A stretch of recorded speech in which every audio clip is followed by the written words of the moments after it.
হতাশা মাদক দিয়ে দূর হয় না। হতাশা দূর হবে, বলে দিব, তিনটা জিনিস, মাত্র তিনটা। কয়টা ভাই? এক, 5 ওয়াক্ত নামাজ। এক কি? নামাজে আপনি অজু করে সিজদা দেন, ইনশাল্লাহ আপনার মনে প্রশান্তি না আসলে আমাকে এসে বলেন যে আসে নাই। চোখের পানি, মনের আবেগ যা আছে আপনার ভিতরে, কষ্ট, দুঃখ, যন্ত্রণা, সব আল্লাহকে ঢেলে দিবেন ইনশাল্লাহ। নিজের আবেগ ধরে রাখবেন এখানে, আপনি আল্লাহর জন্য ঢেলে দিবেন। মানুষকে আবেগ দেখা কি না? মানুষ আপনার চোখের পানির মর্ম বুঝবে? মানুষ কি মানুষের চোখের পানির মর্ম বুঝে? আপনার পিতা যদি মারা যায়, আমার কাছে এসে দোয়া চান কান্নাকাটি করে, আমি দোয়া করতে পারবো, কিন্তু আমি কিন্তু আপনার ফিলিংসটা বুঝতে পারবো না। আপনার অনুভূতি কে বুঝতে পারবেন? আল্লাহ পাক আপনার ঘাড়ের রগের চেয়েও কাছে আছে। সুবহানাল্লাহ, সুবহানাল্লাহ, আল্লাহ পাক ঘাড়ের রগের চেয়ে কাছে আছে। গতকালকে বাংলাদেশের একজন বরেণ্য আলেমের সাথে একটা কনফারেন্সে ছিলাম। উনি বলছিলেন যে এক ব্যক্তি, এটা শোনেন, এক ব্যক্তি খুব তার শখ যে তিনি সাহাবীদের মতো নামাজ পড়া শিখবেন। কথা বুঝতে পারছেন? সাহাবীদের মতো নামাজ শিখবেন। তো একজন বরেণ্য আলেমের কাছে এসেছেন, এসে বলছেন যে আমাকে সাহাবীদের মতো নামাজ শিখিয়ে দেন। তখন সেই আলেম আরেকজন আলেমের সন্ধান দিয়েছেন, যা তুমি তার কাছে যাও, তিনি শেখাবেন। তো সেই ব্যক্তি একটু অবাক হয়েছেন, কারণ যাকে প্রশ্ন করেছিলেন তিনি অনেক বড় মুহাদ্দিস, আর যার কাছে পাঠানো হচ্ছে তিনি অত বড় মুহাদ্দিস নন, কিন্তু আবেদ, আমল করেন। তাকে গিয়ে বলছেন উনি আমাকে পাঠিয়েছেন সাহাবী ওয়ালা নামাজ শিখিয়ে দেন। তখন তিনি বলছেন ঠিক আছে, সুন্দর করে ওযু করে আসো, সুন্দর করে ওযু করে আসো। ওযু করার সময় খালি খেয়াল রাখবা যে আমি ওযু করছি শুধু আল্লাহর সন্তুষ্টির জন্য। কি খেয়াল রাখবেন? ওযু করছি শুধু আল্লাহকে রাজি খুশি করার জন্য ওযু করছে, আর কোনো উদ্দেশ্য নাই আমার। ওযু করতে যাচ্ছে, তিনি আবার বলছেন দাঁড়াও, শুধু আল্লাহকে রাজি খুশি করার জন্য ওযু করো। আবার শুরু করছেন, আবার বলছেন শোনো, শুধু আল্লাহকে রাজি খুশি করার জন্য ওযু করো। এভাবে বলতেই আছেন। নামাজে দাঁড়িয়ে আছেন, দাঁড়ানোর আগে বলছেন শোনো, শুধু আল্লাহকে রাজি খুশি করার জন্য নামাজ পড়ো।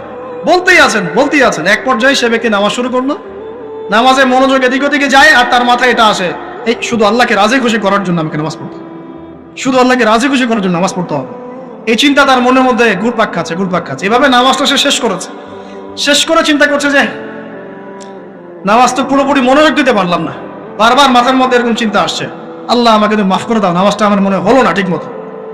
তখন সে ফিরে এসে তার সে ওস্তাদকে বলছেন আমার তো নামাজ এরকম করে পড়লাম, কিন্তু শেষমেশ মনে হলো যে নামাজটা হয়তো কবুল হয় নাই, আল্লাহর কাছে খুব মাফ চাইলাম, আল্লাহ আমাকে মাফ করে দাও, নামাজটা মনে হলো না।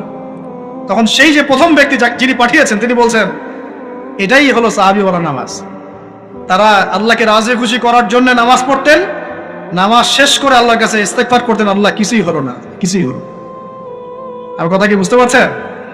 অতএব আল্লাহকে রাজি খুশি করার জন্য আপনি আপনার আবেগ, আপনার ইবাদত সব ফেলে দিবেন, এটা অন্য কারো কাছে কিছু পাওয়ার আশা করুন।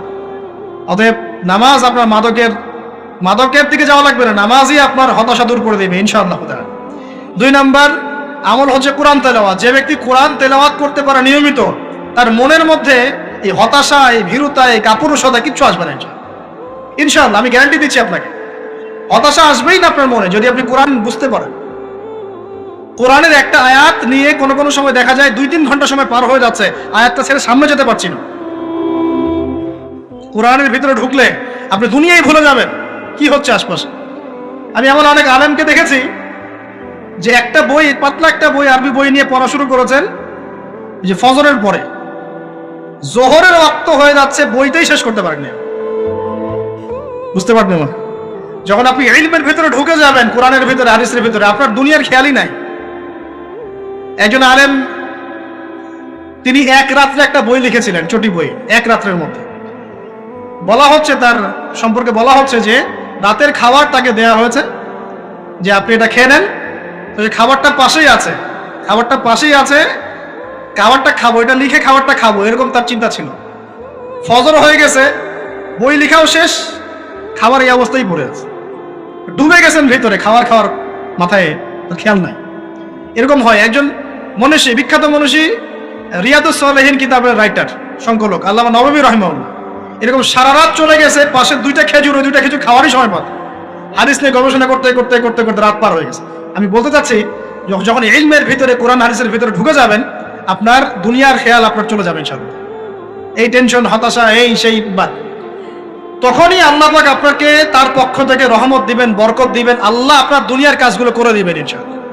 তখন দেখবেন কেউ আপনার দুনিয়ার ওই কাজটা করে দিয়েছে, কেউ ওই কাজটা করে দিয়েছে, কেউ বাসায় খাবার পাঠিয়ে দিয়েছে। আল্লাহ পাকই এগুলো করাই দিবেন ইনশাআল্লাহ। তো প্রিয় ভাইরা, মাদকে যাব না আল্লাহর কাছে আসবো? 2 নাম্বার কোরআন তেলাওয়াত, 3 নাম্বার আল্লাহর জিকির। 3 নাম্বার কি ভাই? আল্লাহর জিকির। চলতে ফিরতে সব সময় মুখ চলতে থাকবে, মুখ না চললেও মনে মনে মন তাজা থাকবে, মনে মনে জিকির হতে থাকবে। মনে মনে জিকির করতে পারেন? মুখ নড়বে না, কিন্তু মনে মনে আপনার একটা জিকির হতে থাকবে, সুবহানাল্লাহ ওয়া আলহামদুলিল্লাহ লা ইলাহা ইল্লাল্লাহ আল্লাহু আকবার। করা যাবে? পারে। মানুষের মন কখনো চুপ করে থাকে না, কিন্তু মানুষের মন অলওয়েজ কিছু না কিছু চিন্তা করতেই থাকে, করতে থাকে না, যতক্ষণ না ঘুমায় মানুষ। তো প্রিয় ভাইরা, বেশি বেশি জিকির করব, সুবহানাল্লাহ আলহামদুলিল্লাহ লা ইলাহা ইল্লাল্লাহ আল্লাহু আকবার লা হাওলা ওয়ালা কুওয়াতা ইল্লা বিল্লাহ, এগুলো চলতে থাকবে। আল্লাহ পাক তৌফিক দান করুন, আমিন। আমরা আমাদের সমাজে যুবকদেরকে এরকম টিকটকে দেখছি, অনলাইনে আসক্ত দেখছি, জেনায় আসক্ত দেখছি, পর্নোগ্রাফিতে আসক্ত দেখছি। আমরা দেখছি আমাদের যুব সমাজকে মাদকে আসক্ত, কিশোর গ্যাংয়ে আসক্ত। এইগুলো কি আমাদের কাম্য ছিল ভাই? আমাদের কাম্য ছিল? এই অবস্থায় কি যুব সমাজ আল্লাহ পাকের দিনের পতাকা হাতে নিয়ে আল্লাহর জমিনে দিন কায়েম করতে পারবে কিনা? একটু আমাকে উত্তর দেন দেখি। এখন এই অবস্থায় পারবে? অতএব অবস্থার উন্নতি করতে হবে কিনা? উন্নতির জন্য রাজি আছি কিনা ইনশাআল্লাহ? আমরা চাই কি আল্লাহ পাকের দিনটা আল্লাহর জমিনে প্রতিষ্ঠা লাভ করুক, আল্লাহর দিন সবার ঘরে ঘরে পৌঁছে যাক। আল্লাহ পাকের দিনের যে সৌন্দর্য সবাই সেটাই, এই সৌরভটা সবাই পাক, আমরা চাই কিনা? সমাজে শান্তি প্রতিষ্ঠা হোক, আবার সেই রাসূলের মতো যুগ চলে আসুক, আমরা চাই কিনা? অতএব আমাদের সবাইকে যৌবনের এই প্রলোভনগুলো থেকে বেরিয়ে এসে আল্লাহ পাকের ইবাদতে আত্মনিয়োগ করতে হবে। আল্লাহ পাক আমাদের সবাইকে তৌফিক দান করুন, বলি আমিন। আমাদের সবাইকে আল্লাহ রাব্বুল আলামিন কুরআন এবং হাদিসের গভীর জ্ঞান অর্জন করার তৌফিক দান করুন, বেশি থেকে বেশি ইবাদত করার তৌফিক দান করুন। আল্লাহ পাক সবাইকে হারাম সমস্ত রিজিক থেকে বাঁচিয়ে রাখুন, জিনা, ব্যভিচার এবং নারীর ফিতনা, মাদক থেকে আল্লাহ বাঁচিয়ে রাখুন। আল্লাহ পাক আমাদের সবাইকে হালাল রিজিক, হালাল সম্পর্ক যথেষ্ট করে দিন। আল্লাহ পাক আমাদের সবাইকে যেন দিনের দাওয়াতের মেহনত করার তৌফিক দান করেন এবং আলেম ওলামার সাথে পরামর্শ করে দিন শেখার এবং বোঝার তৌফিক দান করেন। আর লেকচার শেষ করার আগে দুটো বিষয় বলে শেষ করছি, একটু মনোযোগ দিন। একটা হচ্ছে আমাদের যুবতী দিনী বোনদের জন্য। এখানে বোনরা আছেন না? আছেন কি না? দিনী বোনরা আছেন? একটা নসিহত দিনী বোনদের জন্য আমি একটা নসিহত করতে চাচ্ছি, একটা নসিহত। আমার এই একটা নসিহত একটু মন দিয়ে শুনুন প্রিয় দিনী বোন। রাসূলুল্লাহ সাল্লাল্লাহু আলাইহি ওয়াসাল্লাম আমাদের দিনী বোনদের জন্য জান্নাতে যাওয়ার একটা ফর্মুলা বলে দিয়েছেন। আমি কি বলবো সেটা? আচ্ছা, রাসূলুল্লাহ সাল্লাল্লাহু আলাইহি ওয়াসাল্লাম বলেছেন আমাদের দিনী বোনেরা, আমাদের মায়েরা, এই নারী জাতি মাত্র 4টা কাজ করলে জান্নাতের যে কোনো দরজার ইচ্ছা প্রবেশ করতে পারবে ইনশাআল্লাহ। খুশি হন নাই? কয়টা কাজ? মাত্র 4টা। এক, যদি আমাদের দিনী বোনেরা 5 ওয়াক্ত নামাজটা ওয়াক্ত মতো পড়ে, আল্লাহ পাক তৌফিক দান করুন, বলি আমিন। 2 নাম্বার, যদি তারা রমাদান মাসের রোজাটাকে ঠিক মতো আদায় করতে পারে। 1 নাম্বার 5 ওয়াক্ত নামাজ ঠিকঠাক আদায় করা, 2 নাম্বার রমজান মাসের সাওম রাখা, 3 নাম্বার তাদের লজ্জাস্থানের হেফাজত করা, মানে শরঈ পর্দা মেনটেন করা, শরঈ পর্দা মেনটেন করা। এবং আমি বলে দেই, চেহারাটা আপনাদের পর্দার অন্তর্ভুক্ত। এটা নিয়ে অনেক বাকবিতণ্ডা হয় না সমাজে, চেহারা দেখানো যাবে কি যাবে না ইত্যাদি। চেহারা আপনার পর্দার অন্তর্ভুক্ত বিষয়, ফুল স্টপ। এর উপরে ফতোয়া অনেকভাবে দিচ্ছে, কিন্তু বরেণ্য উলামায়ে কেরামের কিতাবগুলো ঘাটাঘাটি করেন, তাদের ফতোয়া হচ্ছে চেহারা আপনার পর্দার অন্তর্ভুক্ত বিষয়, চেহারা ঢেকে রাখবেন, আল্লাহ পাক তৌফিক দান করুন। চোখ থাকবে খোলা, ঠিক আছে। 4 নাম্বার, স্বামীর আনুগত্য করতে হবে। স্বামীর আনুগত্য, এই যে আনুগত্য শব্দ শুনলেই মানুষের একটা মানে নেগেটিভ ধারণা তৈরি হতে পারে। স্বামীর আনুগত্য মানে কি আমি তার দাসত্ব করব? আনুগত্য মানে, প্রিয় দিনী বোন, আনুগত্য মানে দাসত্ব নয়। আনুগত্য মানে কোরআন সুন্নাহর যে বিধানগুলো আপনার স্বামী আপনাকে পালন করতে বলবে, আপনি সেগুলো করবেন, আপনি করতে বাধ্য। কিন্তু স্বামী যদি কোরআন সুন্নাহর বাইরে কিছু করতে বলে, সেটা মানতে আপনি বাধ্য নন। স্বামী যদি আপনাকে বলে যে সুদ খাও, এই যে সুদী এনজিওতে আসো, নাম লেখাও। স্বামী যদি আপনাকে বলে যে আসো বেপরদায় বাইরে যাই, সাজুগুজু করে বের হও, চলো ঘুরে আসে বেপরদায়। স্বামী যদি বলে দেবরকে একটু খাবারটা দিয়ে আসো, আমার অফিসের কলিগ আসছে, খাবার পরিবেশন করো, আসো ডাইনিংয়ে আসো। এই যে হারাম কাজ, বেপরদার আদেশ করছে, সুদের আদেশ করছে, আপনি সেগুলো পালন করবেন না।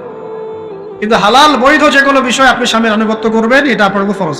এই 4টা কাজ যদি আপনি করতে পারেন, জান্নাতের যে কোনো দরজারই ইচ্ছা আপনি প্রবেশ করতে পারবেন ইনশাআল্লাহ। আল্লাহ পাক আমাদের দিনী বোনদেরকে এই 4টা কাজ করার তৌফিক দান করুন। আমাদের সবাইকে আল্লাহ পাক জান্নাতের জন্য কবুল করুন, বলি আমিন। আরেকটা বিষয় বলতে চাচ্ছিলাম, সেটা হলো ওই যে প্রথমে বলেছি যে সূরা ইউসুফের সেই সমাধানটা বলবো কিনা? আচ্ছা, সূরা ইউসুফটা ইনশাআল্লাহ আমি আরেকদিন পুরো সূরাটা সংক্ষিপ্ত করে আলোচনা করব ইনশাআল্লাহ, যদি একটা লেকচারে সম্ভব হবে বলে মনে হচ্ছে না আমার কাছে, 2টা বা 3টা লেকচারে নিয়ে আসবো ইনশাআল্লাহ। তবে আজকে একটা চিস্ট খালি বলছি, ইউসুফ আলাইহিস সালামের জীবনটা খুবই ট্র্যাজেডিপূর্ণ। নবীর পরিবার থেকে ভাইদের শত্রুতায় ওই যে কূপে চলে গেলেন, কূপ থেকে চলে আসলেন মিশরের বাজারে, সেখান থেকে বিক্রি করে দেওয়া হলো তাকে, রাজা তাকে কিনে নিলেন, তারপরে সেখানে তিনি বড় হতে লাগলেন রাজপ্রাসাদে। তারপরে ওই যে রাজার কি স্ত্রী তাকে জেনার জন্য আহ্বান করেছিল, সেখান থেকে তিনি জেলখানায় চলে গেলেন, আবার জেলখানা থেকে আবার মিশরের খাদ্য মন্ত্রণালয়ের দায়িত্ব পেলেন, তারপরে তিনি মিশরের শাসকের দায়িত্ব পেয়ে গেছেন, তাই তো? আচ্ছা, এর মধ্যে একটা জায়গা খালি বলবো আজকে আপনাদের। টপিকটা কি দিবা তোমরা? টপিকটা হচ্ছে চলমান বৈশ্বিক অর্থনৈতিক সংকটে ইউসুফ আলাইহিস সালামের সমাধান। মনে থাকবে? চলমান এই বৈশ্বিক অর্থনৈতিক সংকটে ইউসুফ আলাইহিস সালামের সমাধান কি ছিল? ইউসুফ আলাইহিস সালাম জেলখানায়, কোথায় বলেন তো?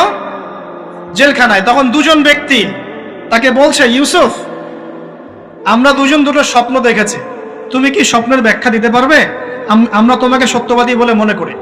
ইউসুফ আলাইহিস সালাম বলছেন, খাবার আসার আগেই তোমাদেরকে স্বপ্নের ব্যাখ্যা দিয়ে দেব। একজন বলছে, আমি দেখলাম আমার মাথায় রুটি রাখা আছে আর পাখি এসে রুটির থেকে খেয়ে ফেলছে। আমার কথা বুঝতে পারছেন কিনা ভাই? আচ্ছা, 2 নাম্বার, দ্বিতীয় ব্যক্তি বলছে, আমি দেখলাম আমি শরাব পান করাচ্ছি আমার মনিবকে। কথা বুঝতে পারছেন? এখন ইউসুফ আলাইহিস সালাম বলছেন, তুমি যে শরাব পান করাচ্ছ মনিবকে, তোমাকে অতি সত্বর মুক্তি দেওয়া হবে ইনশাআল্লাহ।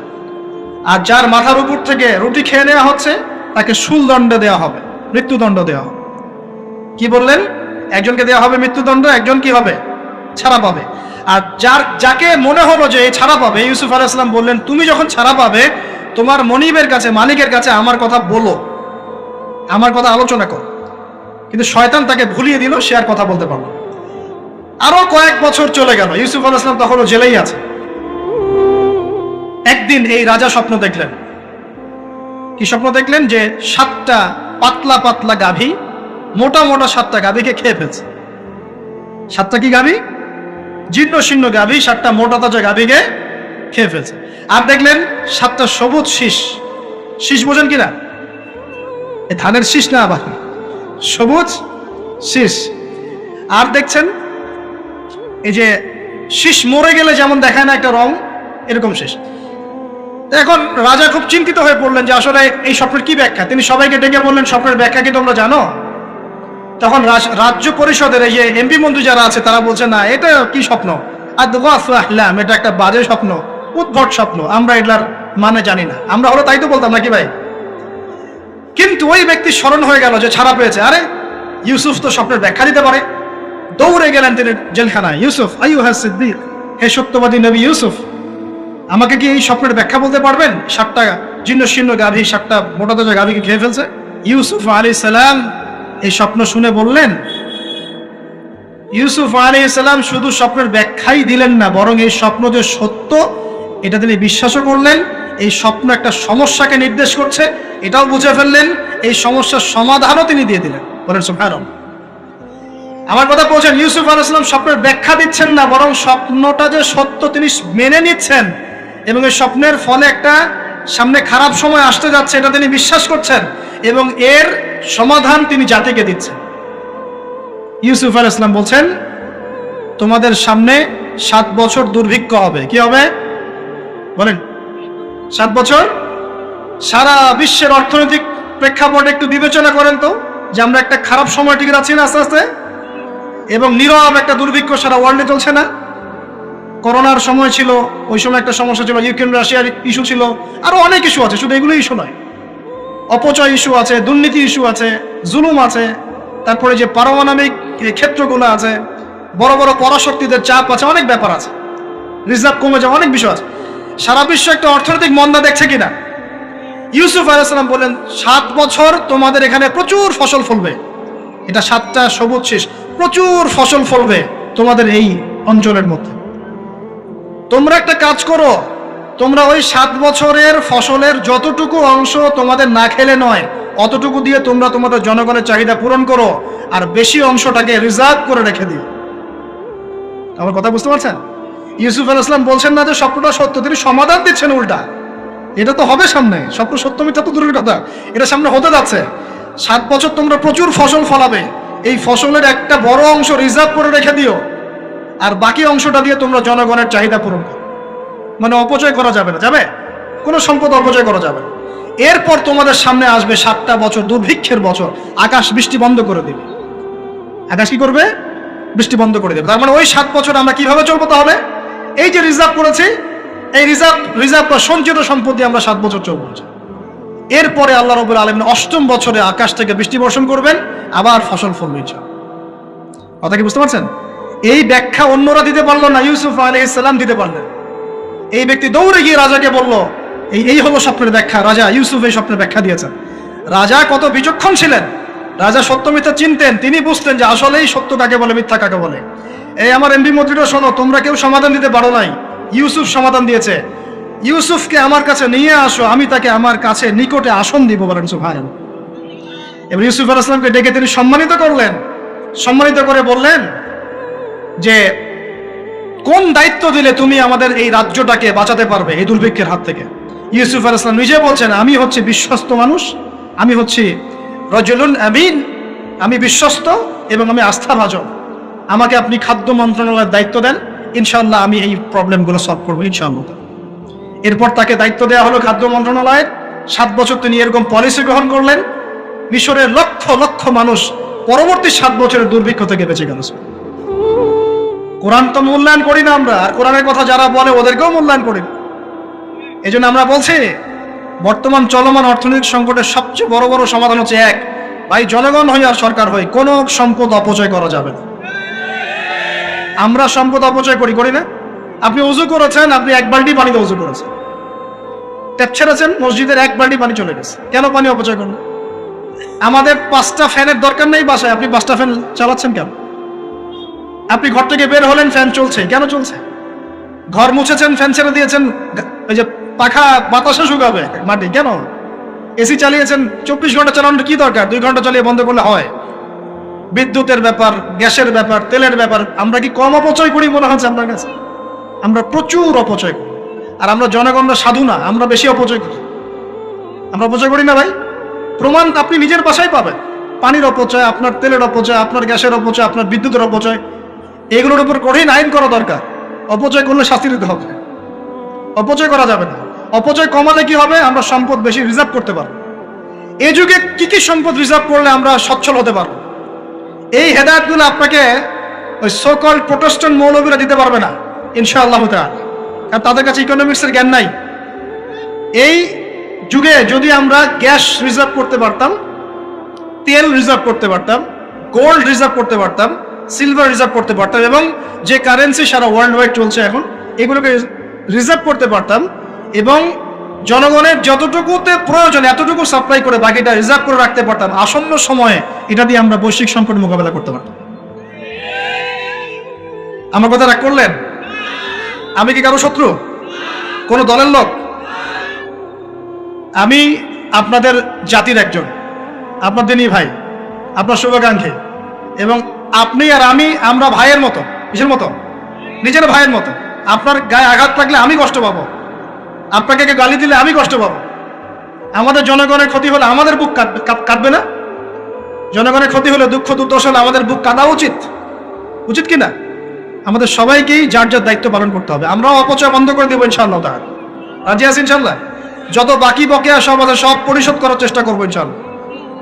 আমরা সরকারি সম্পদ অন্যায়ভাবে আত্মসাৎ করব না, এবং আমরা আমাদের সমাজে যত দুর্নীতি আছে এটা বন্ধ করতে হবে, যত প্রকার দুর্নীতি আছে বন্ধ করতে হবে, যত কালো টাকা আছে সাদা করতে হবে, এবং সাস্টেইনেবল অ্যাসেটগুলোকে রিজার্ভ করতে হবে। তাহলে আগামীতে বিশ্ব ডুবে যায়, যাক, বাংলার মাটি ডুববে না ইনশাআল্লাহ। ইউসুফ আলাইহিস সালাম এই হেদায়েত আমাদেরকে দিয়ে গেছেন, কোরআনের মাধ্যমে আল্লাহ এই হেদায়েত আমাদেরকে দিয়ে গেছেন। আল্লাহ পাক আমাদের সবাইকে কোরআন বোঝার তৌফিক দান করুন।